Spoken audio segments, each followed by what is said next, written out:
Okay, so we've talked to some of our employees about big wins that our clients shared with us. I got to tell you, the most impactful win that I've had probably since we started AMI. I mean, I've had some really good ones. I don't want to diminish anybody's win, but we had a client who we were all doing our intentions in the morning and we start our training that way.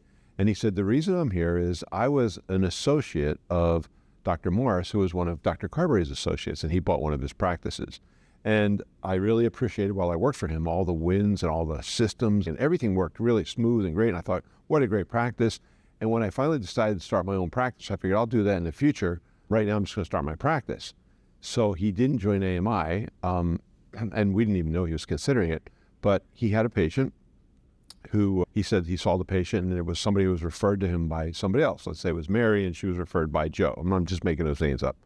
And he said, hey, Mary, how are you? And she said, I'm doing great. Everything's great. He said, how's Joe? And she goes, oh, Joe, his back flared up again. So he went to his MD and he got prescribed an opioid and he overdosed on opioids. He died. And that's why he was in our training, because he wasn't sad or crying or anything. He was just like, I am here because that's never going to happen to me again. I want to get my patients to the level that I saw people get to when I was working for Dr. Morris.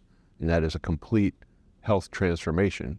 And I'm never going to have them flare up and go to a doctor because what I did didn't work and take a drug that killed them. That was probably the most powerful testimonial I ever heard anybody give. It still, I don't want to say haunts me. It motivates me to this day to keep doing what I'm doing.